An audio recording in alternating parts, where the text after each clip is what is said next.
God damn. It's 8:02. We gotta go. All right, you ready? I'm ready. I Hear me? I can hear you perfectly fine. You look great. So I'm gonna start it. Welcome back. Throw a whole intro in there type shit. Going forward, I think we say we're the number one high school sports podcast in the world. Period. I don't give a shit. You gotta speak stuff into existence. This is why you can't sit there while I do this, because you distract the out of me. Anyway, yeah, so, alright, you ready? Look, you can hit report abuse. Report abuse. Shut the fuck up. It was like hit people with something. Hey, See, this is what I mean. So I'm recording right now, right? Like this is the stuff that we need to like chop into bloopers and shit and just like put out there. You know what I mean? But alright, you ready? 3, 2, 1. What's up, everyone, and welcome back to the E7 podcast. We are thrilled to bring you another exciting episode filled with insightful conversations and inspiring stories. In today's episode, we have a very special guest joining us, RJ Harris. RJ is a former All-American wide receiver who played at UNH alongside our very own Nico Steriti. After his college career, RJ went on to play for the New Orleans Saints and had a successful career in the CFL. He is also the founder of RJ Sports Fit, a fitness company dedicated to helping athletes reach their full potential. So get ready for an incredible conversation with RJ as we dive into his journey, experiences, and valuable insights. And from there, let's again thank our sponsors. We have La Mondina in Brielle, New Jersey. You know what I wanted to say this time around, Nico, is if you want to eat at this restaurant, you need to make a reservation weeks in advance. I'm just going to throw that out there because it is not easy to get a reservation there. Otherwise, we have DWAG LLC, Lexus, Ray Katina, Lexus of Monmouth. Thank you so much. And, of course, our great partners of Nike and NCSA organization. What's going on, Nico? E7, baby. That's what's going on. Busy. You've been busy. You've been busy. We've been busy. I'm very, very excited to have RJ. RJ was a teammate of mine, roommate of mine, fellow, comrade out there on the battlefield. And, to watch him just have such a great professional career. And I remember early in his career, it was a little bit of a struggle. To see him now, he's retiring. He just retired, and he's a father of 3. And, we're both in the same fields. He has other interests of work to get into, but he's a great husband, great father. He just got married, so I'm excited to talk to him. Very excited to chop up. So you brought up something. You said it's been a journey for him, and I know there was a topic you wanted to talk about in the beginning of today's podcast. Talk to me a little bit about what you think his journey was getting into the pros. I mean, you saw it before anyone. I think a lot of kids from our class who ended up at UNH, we were underdogs. To see RJ now where he finished his career, we consider that a top dog. Like, to go from an underdog to a top dog in your athletic career is essential to satisfaction and quenching your thirst as an athlete. RJ ran a 4.85, I think, 40-yard dash.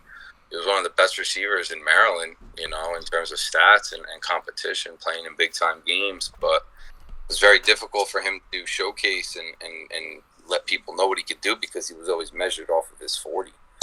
And he wasn't 6'1", 6'2", and he wasn't like 180, 175. Like, he was a raw athlete who could come up and yank that thing in a basketball game, from like almost a free throw line.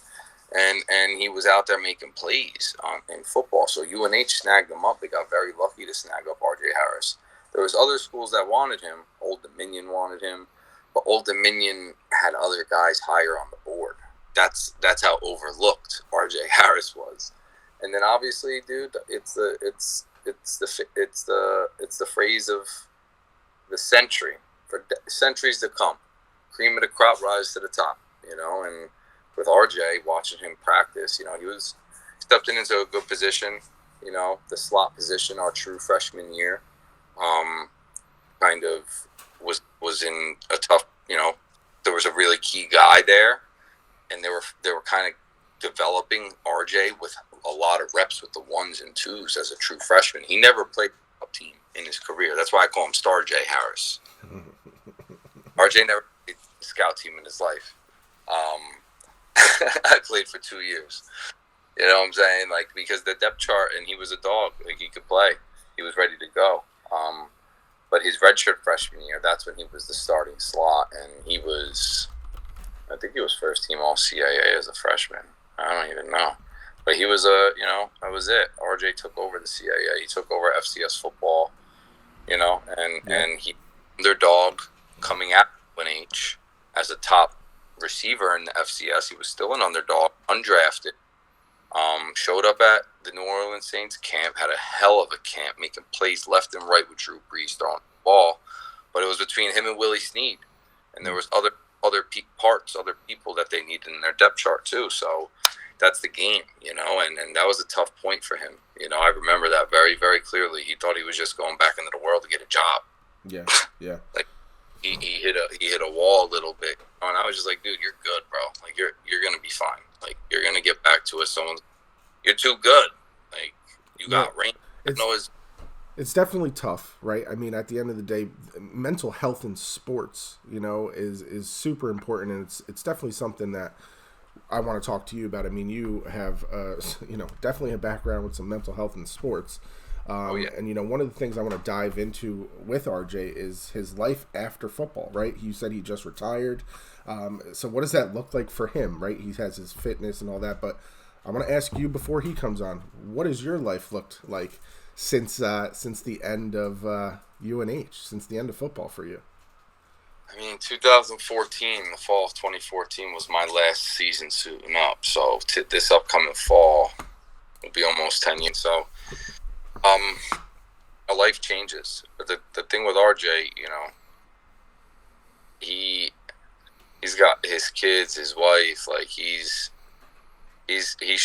grown and he's got purpose that football can't give him. And now it's like what I see as a friend, really good friend, and someone who hasn't really been around for the last few years, he gets to get all that lost time back with his kids and his family, building memories and growing his entrepreneurship and whatever else he draws interest in, because he did very well for himself. He had a great career, 10-year career in the CFL. They loved him in Ottawa. Loved him. He lived up there, and So let me ask you a question. Why didn't you go play in the CFL? Well, him and I... You could have, right? Am I right or wrong? Like, at the end of the day, you could have. I definitely fit a lot of the criteria to play at that level, but I was injured, like career-ending injury. I had no cartilage left in my shoulder. I had too many concussions up to that point, and I could not play football anymore, even if I... Was there any way to get around that? Like, if you look back at your career, would you have changed anything that may have made less injuries, that may have given you less concussions? Is there anything you would have changed? About kind of how I treated my body during seasons. Like, I never really understood that. Like, I didn't do none of that, really. I just played. So playing injured was, like, normal back then, where it's not. So, if anything, playing really injured often, if I had to, like, definitely shorten my time. I did play running back. But at the same token, like, I wasn't the kid to run out of bounds. If I had a one-on-one, I was running. I was just going to say, don't you look back and say, instead of just putting your head down and ramjacking someone and just go out of bounds real quick? Like, that could have saved a lot of trauma there to your head. Well, you don't play football thinking about brain trauma, first off. Well, you should. No, because then if you play slow, you could really get hurt. Well, no, I'm not saying to play slow. I'm saying, listen, I watched a lot of your shit. I watched all your highlights. Dude, you never gave up. You never said, all right, this big motherfucker coming at me. I'm going to put my head down. I'm going to run through him. You never just went to the side and just said, you know what, I'll just run out of bounds real quick. Because when you're a running back from the era I believe the position comes from, you set the tone. Like, you have the opportunity to be the heart and soul of the offense. You get to run with passion and intensity and anger with these, 3-yard runs, 4-yard runs, break a 12-yard run. The momentum just shifts. And then when you lower your shoulder and you fall forward, dude, and it comes third quarter, that safety on his heel, that safety now, he ain't coming down that hard and fast. He's on his heels. He's hesitating. This is something I was mindful of. I loved coming up in first quarter, second quarter. I'm lowering my shoulder on a safety. I'm not even trying to break away from you yet. I'm running right into you. I want you to feel it. You know what I'm saying? And then come second, third quarter, for some reason, they'll be a little more on their heels. I hit that hole, and all of a sudden, I'm out. I'm about to be the coach of the 12-year-olds, the Warriors in Toms River. Tell me a little bit about that. Are you excited? What are you looking forward to? When does that start? Just a little bit about that, because I want to hear a little bit about it. Yeah, many years now I've been trying to get my hands on the youth football team any way I could, even high school. Any way I could get into a staff, a position. Haven't had much luck with the high schools. And the youth level, it just never really was a good time. So I have a really good relationship with a lot of the organizations, and being in Toms River and having my daughter, like, I want to get them in the cheerleading. simple as that. And I figure if I could coach football and take my girls to cheerleading, and on top of it, I get to do what I love, be around a football field, why not? You know what I'm saying? Simple as that. Like, yeah.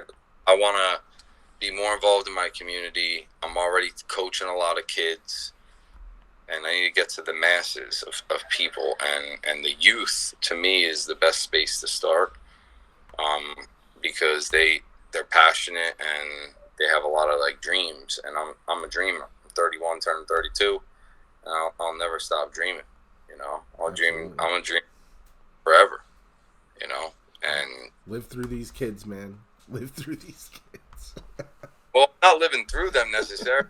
Saying I want to be a conduit for them. I want to be a door, a passageway that you enter our platform now, and you have the opportunity to get a scholarship or increase your chances of getting a scholarship, or learn from the highest level, compete against the highest level.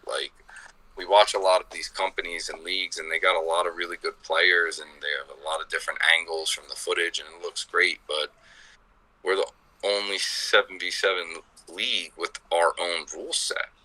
We don't have a quarterback tee. We have a center. We snap it. We don't have flags. We do one-hand touch once you touch it down, because that's practice in college. Mm-hmm. If you're not thudding around hitting. Once you get, you got to learn how to practice. So we're teaching these kids how to practice at the highest level and compete. And you can't really showcase your talents, from my perspective as a coach, okay, and as a player, on a half-cut field, in a smaller field, for the only sole purpose of fitting more games. That's the only reason that these landscapes of 7-on-7 run it that way. So we are focused on less teams at our events. We charge $50 a kid. We're not focused on necessarily high volume of athletes at our events. They want the best. On the best. Mm-hmm. Each kid who does show up gets an opportunity to showcase their skills in 1v1s. They get ample amount of time in games. Coaches will pull you to the side and coach you up. In 2 days of work for $50 at the highest level in terms of streaming, content, networking. You can't beat that. My parents spent hundreds to thousands of dollars for combines and stuff. $50? Can't get a Happy Meal for $50. I was just gonna say, man, dinner is $50, dude, today. So for one person. For one person. Well, listen, man. Let's bring on RJ, and let's meet this great person, this great individual. Let's get it.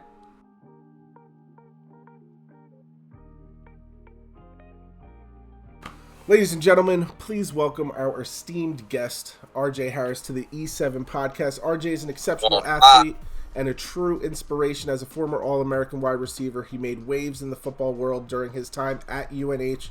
From there, he continued to pursue his dreams and play professionally with the New Orleans Saints and enjoyed a successful career in the CFL. RJ's passion for fitness and helping others reach their athletic potential led him to found RJ Sports Fit, a company dedicated to empowering athletes. We are honored to have you on the show, RJ. What's going on, man? What's up, fellas? Thank you. I appreciate y'all. Really a blessing and an honor. I'm really excited to be here and chop it up with y'all tonight. Nice. So, Nick, this is your friend. This is someone you lived with. Yes. Started off with a question that only you can ask. All the stories I can't get into, but the first question I want to ask, well, obviously, thank you for taking the time. You're busy, got a lot going on. It's definitely probably been the most consistent question people have been asking, and I'm going to steer away from. I'm going to let you talk about that at some point. At this point in your life, what you're going through, but what was it like catching passes from Drew Brees? That's my question for our E7 viewers first. Man, honestly, like it was so surreal, bro. It was honestly a dream come true. I mean, like just never, like I always had the dream of making it professionally, but never did I really envision being in a position where I'd be catching passes from Drew. So like having that opportunity, like it was a blessing.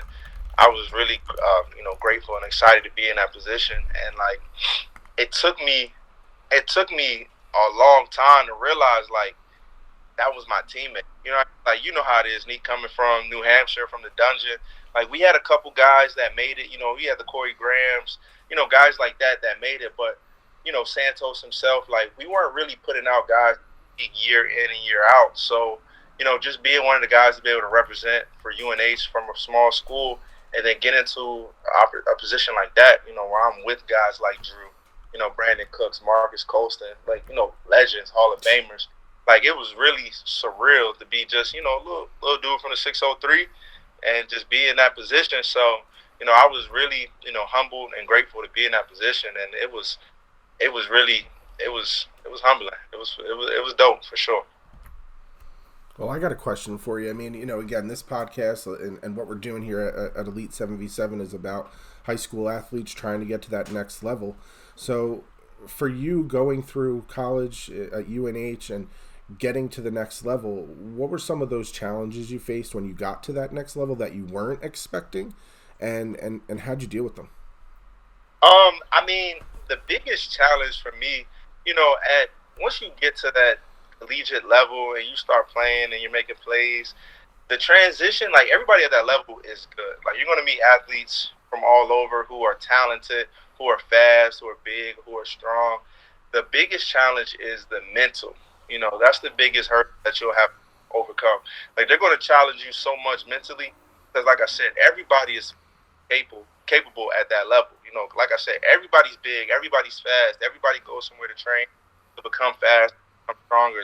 Everybody can catch well, but who's mentally stick it out, and that's what I really realized when I got there. Like they're obviously they want the speed and everything, but they want the guys who are going to stick it out and be the mentally strongest. Like who can absorb a playbook, within a couple hours and then go out there and perform and execute at a high level. That's what they're looking for. They're not worried about the guy that's the fastest, because if you're the fastest but you can't pick up a play,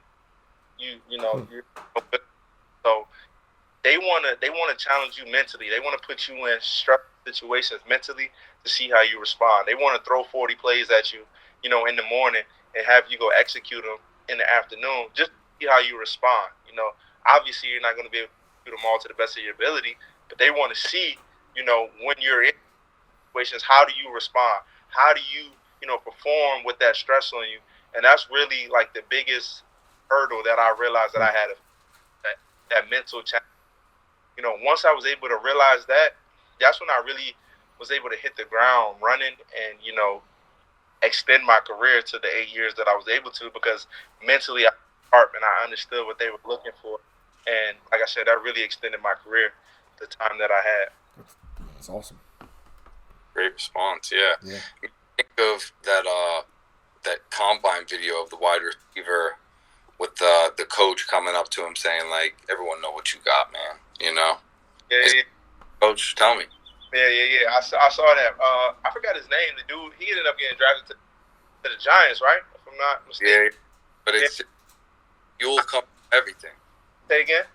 Fuel's coming everywhere, you know? Like, there's no, the gas pedal don't come off even if you are a draft prospect. Like, coaches will be at your neck. They don't care. They don't care.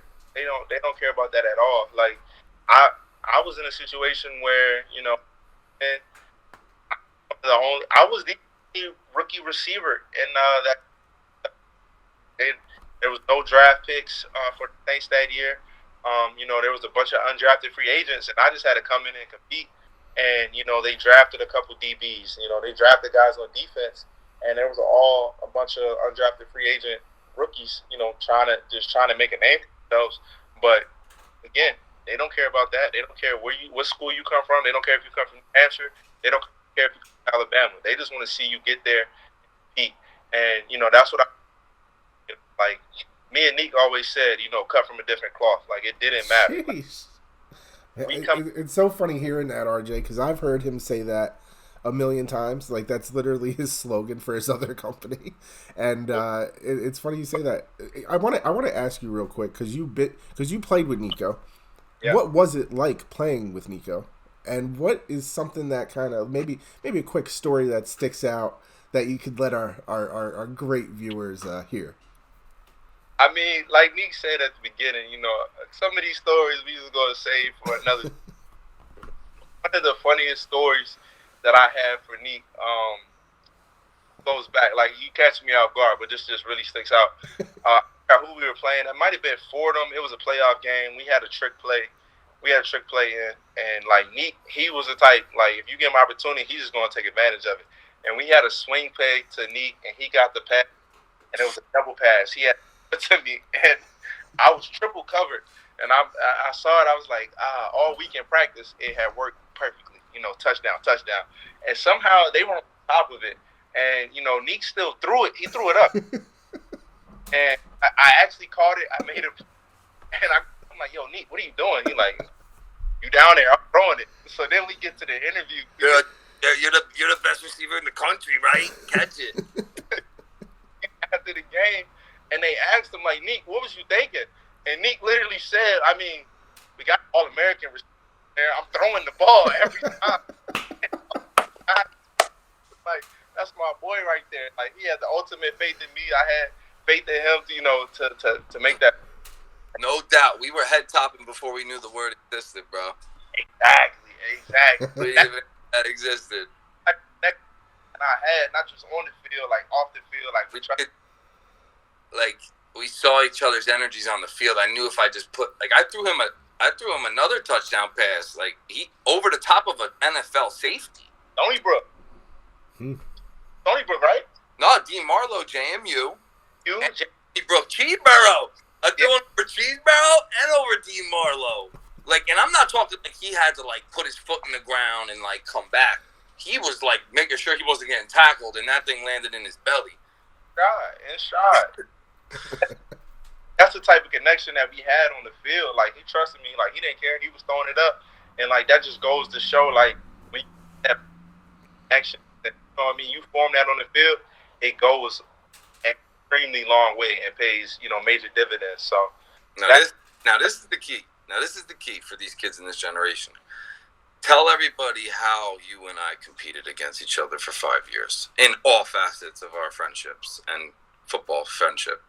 It didn't matter. It didn't matter what it was. I wanted to be at everything. How many touchdowns you got, UNH? Don't matter. We're not talking. 40. They got 41. Got one more. I threw you two as well. So the two more you got, they came from my hands. But that literally goes back to his question. That's how we competed every. Like, it wasn't necessarily like obviously you wanted to have that foot up, but like I wanted to put Nick, and then when he outdid me, it pushed me to be better. And you took it personal, whether it was personal, and that's how friends starting on our chest, whether it was who scored more touchdowns this week. Subconsciously, we were looking at each other, and I knew if he was making plays in a game, it's coming. Like mine's about to open up, and if I'm running hard and I'm opening things up and I'm just not breaking it yet, all of a sudden RJ easy touchdown, 65 yards. You know, like we had this relationship on the field that if we just both stuck to what we knew, what we had to do, we both shined. And that was like you said, that's just like on the field, like in practice and mad drill, like we're competing. Like I want to go against Nick because I know Nick has always been faster, like, strong. Like Nick was pushing me in the weight room. Like I'm watching him in the weight room. I'm like, yo, I gotta push that kind. You lifted going into the end of your career, really, that whole summer with, you know, you start to wait around.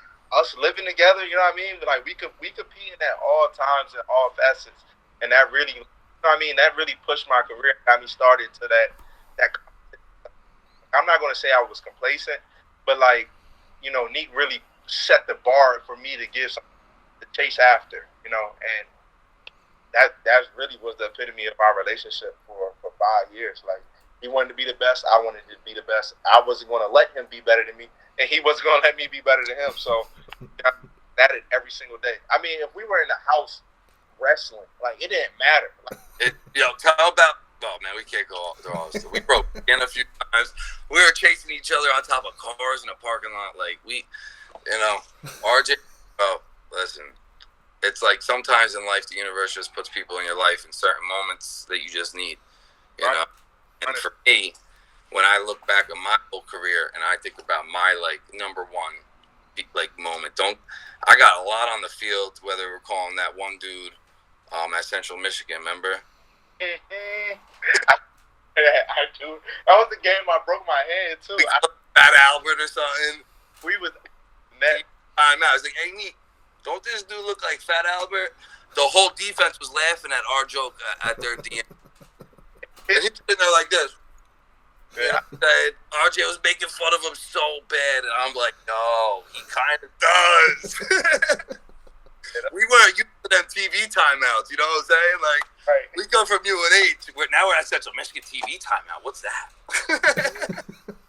During this time, hey, let's just start talking junk about this boy over here. Like, we ain't know what to do. My greatest joy, honestly, though, was watching you in Baltimore, bro. That was cool. You know, like to see your boy who, you know, like that's why you're on this show as a second episode.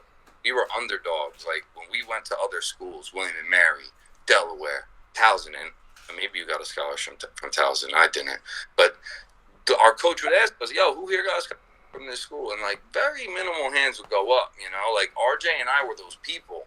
Like RJ ran a 4.85 in high school, and he ran a low 4.5 out of college, which is still overlooked. You know what I'm saying? Like, so when you're overlooked and you're the underdog, and you then at the end of your career you could look back and you're like, damn, like I fucking did it. Like nobody can tell me I didn't do it. Nobody can take away the practices. Nobody can take away the injuries and the journey I had to do to get back on the field, let alone make plays on the field. You know, like nobody's gonna know that other than people like him and me, who shared the training room, who saw us icing on the couch till 11:30 at night. You know, he saw the amount. Like, have you ever seen anybody in your career at my position play as injured as I did the last 2 years I played? Like honestly, no. I was hurt. Shoulder, bro, still to this day. You did your shoulder on the. I was right there. I came up. I'm like, yo, he are you good? Literally, like on the ground, you said, "Get the fuck away from." Grab your shoulder, ran to the side, and I'm like, yo, this dude's shoulder is done, and he didn't even miss a beat, bro. Back out there. So I'm like, yo, if this dude is competing like that, playing these injuries, like, you know what I mean? I can give it up my all. You did that though early. This kid had surgery on a Monday on his hand. Got a piece of metal plate put in. Scoring touchdowns on Saturday with a catch. We did play Colgate, I think, and I don't think they were very good. Was it Colgate? It was first round. Was it? No. It was Colgate, I think. It was. I forgot who it was. The regular season game early in our career versus Colgate at home. I forgot. It probably was. It might have been. But I do. You didn't play Colgate in the playoffs in our career, dude. We played Lafayette. Lafayette. That's what I'm thinking of. Yeah, you're thinking of that easy game. I'm thinking of Lafayette. Lafayette. That was oof. I'm looking at these kids like, yo, you guys really suck. Like, you really suck. Like, this is the second quarter. We're up 50. Like, I didn't even break a sweat yet. Right.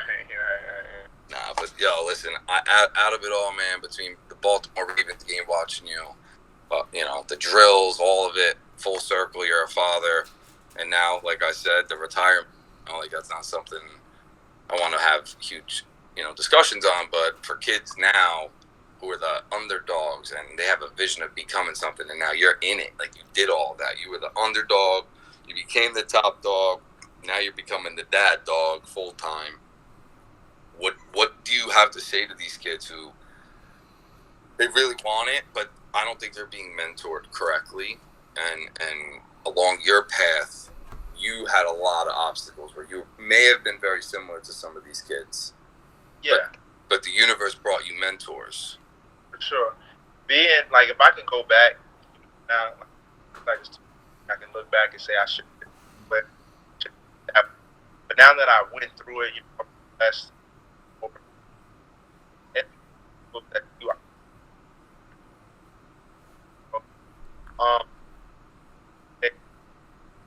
don't worry about the outside noise. You know what I mean? Like, you're gonna have all different coaches, other team, scouts, you're not this, you're that. Like, just let your work speak for yourself. You know what I mean? Trust yourself. Let your work speak for yourself. You can wake up every morning, go to sleep every night, look at the man in the mirror, and know that you gave it 100% for all. That's really all that mattered. I remember, like we said, there was some obstacles. There was times in my career, where I felt like I wasn't doing it for the right reasons. I wasn't doing it for the man in the mirror. I was doing it for the outside noise. Like, I was trying to be a representation or be somebody who I necessarily wasn't meant to be, like, not my calling. And, looking back on it, it's easy to say, all right, I should have changed this up. But now that I'm in this position and I can speak to other kids who are coming up, that's what I say, man. Just trust your work, trust in yourself, and make sure, like I said, when you go to sleep at night, you can look at the man in the mirror and say, like, I gave it my all. I'm a true representation of myself. I'm proud of myself. And, let the chips fall where they may be, and it's not always necessarily going to work out. Like, I'm not here to tell you that everybody that's watching this podcast is going to make it to the NFL, and that's fine. That's cool. You know what I mean? Like, you can be successful. Like, you could be the best in anything you want to be the best in. Like, now my goal right now is to be the best father that I can be the best husband. So now I'm taking all the things that I learned in football and all the challenges, and and now I'm applying that to dad life, to husband life, and like, that's what I'm trying to be. I'm trying to be the best I can be. I'm trying to be a great mentor, and like, everything that I learned, those soft skills that I learned from football, I'm carrying over, and now I'm letting this next generation and everybody looking up to me know that you can do it, bro. Like, just put your head down and just work. Just work. When your boys are doing other things, work. Just keep working. Don't stop working. Like you did them. You feel like you've exhausted the tank, dig deeper, because you didn't exhaust that tank. There's more to be found, and once you realize that you can always do more, you can always dig deeper, possibilities are endless. And I was fortunate enough to be able to tap into that later into my career. So now I just want to tell everybody, like, continue to do that. So that's what I got. That kind of leads into my next question. And before I get you off here, I want to ask you what are your new goals in life? Besides being the dad and that, but what about you? What are your new goals? Is it the fitness company? Is it something else? Is it hobbies you want to get into? Like, what's the future look for RJ Harris? Right now, fitness training is like career. Like, for as long as I've people have known me, like everybody refers me to like, RJ, the one that played football, the one that went to New Hampshire, the one that played for the Saints. You know what I mean? So like, I'm in a space in my life where I'm finding a new identity. Like I'm finding out who I am without football. And everybody's always like, yo, are you gonna go back to coaching? Like you can go coach at a D1 right now. And I'm like, that's what's expected of me, just to follow in that. But I really want to find out who I am without football. You want to come to the Himalayas with me? Like, find him without football. And, I have my family. I have my 3 beautiful kids. I have my wife. And, my end goal right now is to just make sure that I can provide for them by any means. Because without my wife, I would have had to stop playing 2 years into my career. Like my wife she's made this possible for me to go away for 6 months out of the year, and she's taking care of, the kids by herself. So like now is my turn. Now is my time to make sure that I put her first. I want her to chase her goals and her dreams. So like really what I'm aspiring to be is make sure that I can take care of her and make sure that her dreams, that she can pursue her dreams. You know what I mean? That's my goal. I want to do whatever I can to help my wife chase her dreams and her aspirations she wants to be and find her calling and do all that. So that's really where I'm at right now. And, just being that's deep. That is deep, man. That is an amazing answer. My girlfriend's sitting right over here and she's almost crying, RJ, and you're making me look maybe a little bad. I don't know what to say. But that was seriously that was an amazing answer. Nico, when we started this, yeah, I told Corey at this point in RJ's life, like just speaking intuitively, like it's just there's a lot of lost time that he's making up for. That he deserves to get back, and that's it. Like when you're focused. Like I just, you know what I mean? Like I miss out on, for 8 straight years, I've missed out on it. Everything. My birthday is on June 3rd, and I'm in season in June 3rd on my birthday. I've missed my birthday for 8 straight years. You know what I mean? So like I haven't even had time just to celebrate myself.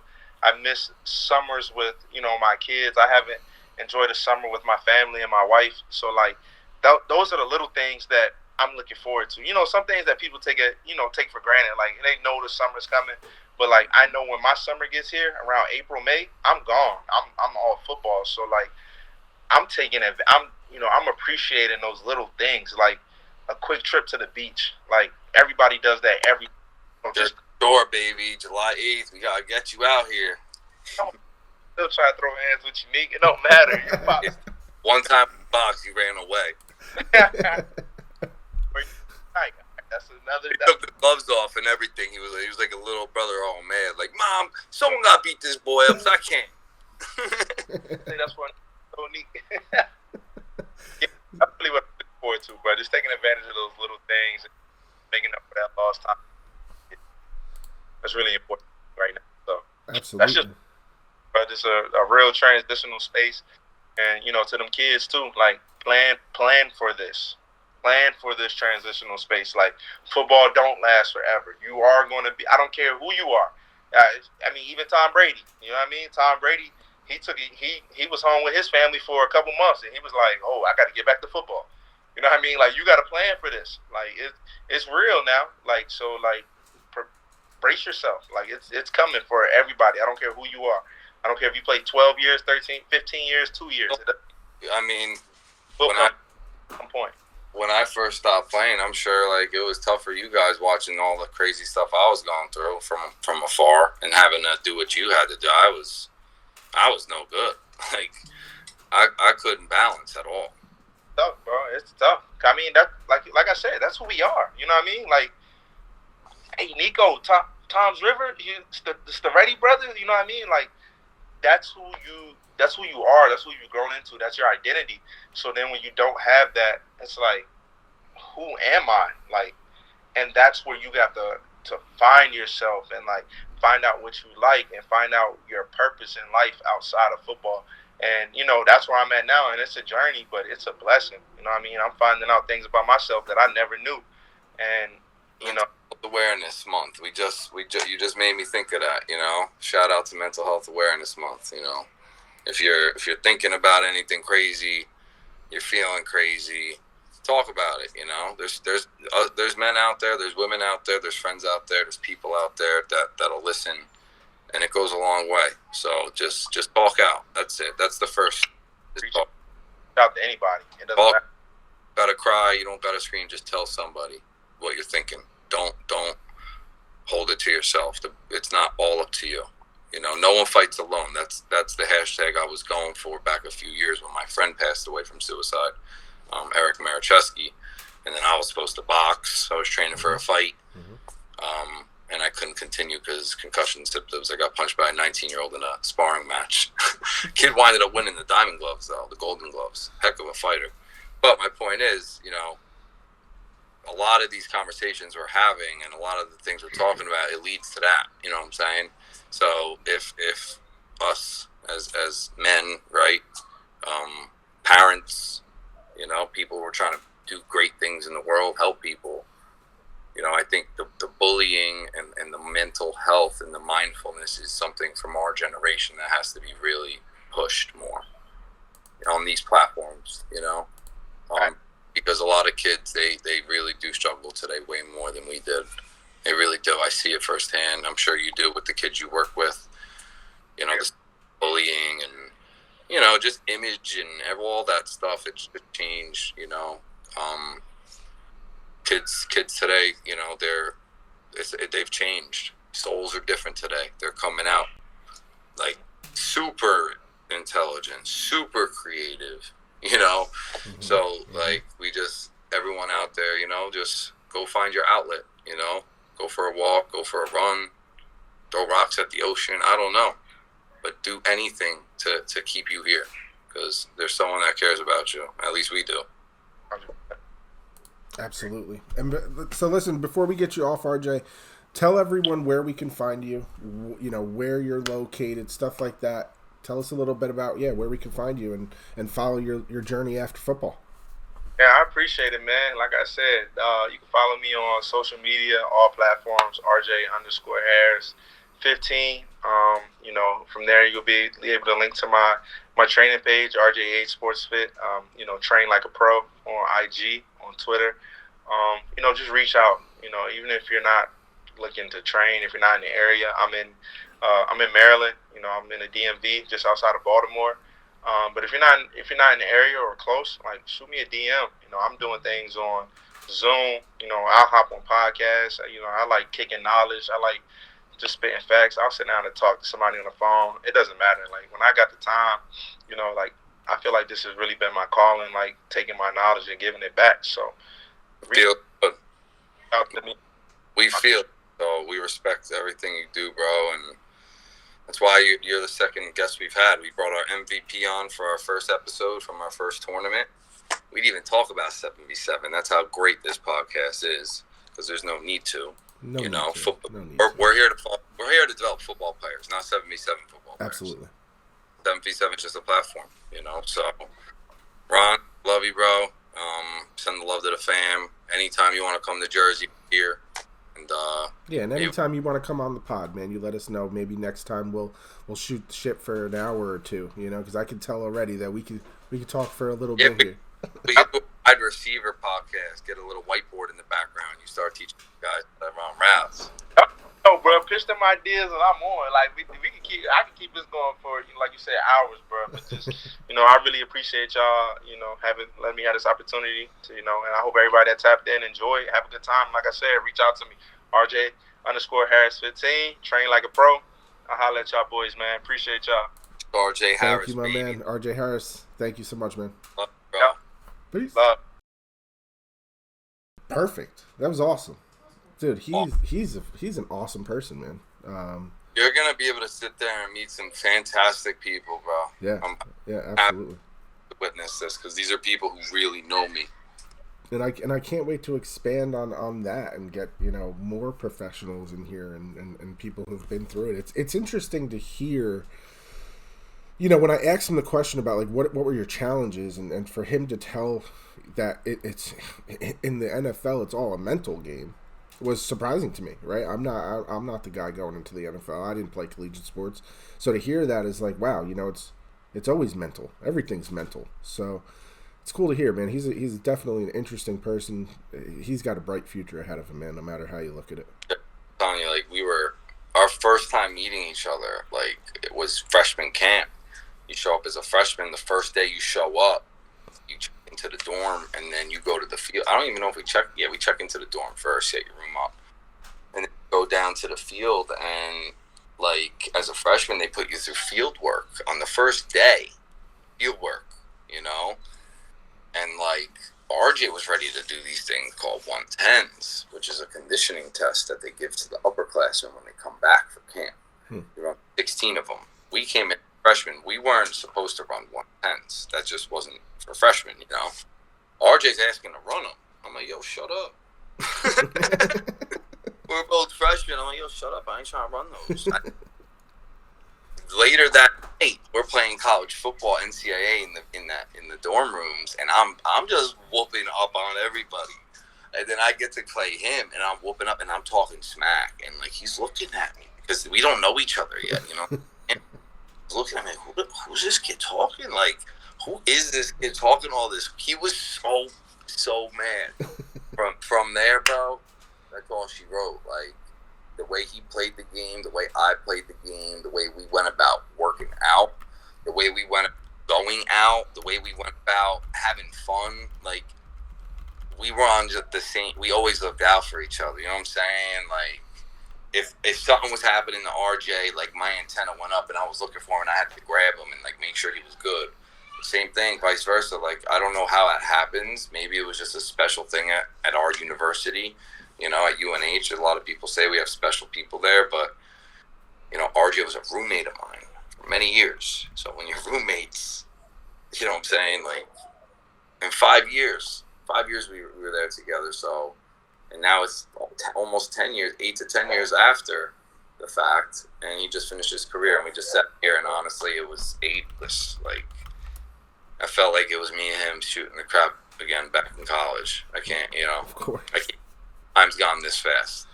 Well, listen, today's been an awesome podcast. I hope the rest are just like this. And you know what's so funny is talking to him compared to talking to someone in high school is so different. It's so different. And it's great to see. But thank you again. I cannot wait for that. That's great. I don't even want to drop that yet. Let's let everyone, you know, hopefully they probably heard you say it, but it's okay. It's okay. It's okay. Well, we want him to come back. Come back. Well, listen, thank you again to our sponsors. We have La Mondina in Brielle, New Jersey. We have Ray Catino Lexus of Monmouth, DWAG LLC, Nike, NCSA. Thank you so much. Appreciate it, everyone, for tuning in. Again, follow us on all social media. We're on Instagram. We're on TikTok. We're on YouTube. We have a video dropping, tonight? Are we going to drop that video tonight or tomorrow? On YouTube right now. Oh, okay. So, yeah, you guys are going to be seeing a video come out. So, yeah, thank you again for listening to, and I'm telling you right now, I don't care if anyone doesn't want to hear it, this is going to be the #1 high school sports podcast in the world eventually. Thanks, Nico. Appreciate it, man.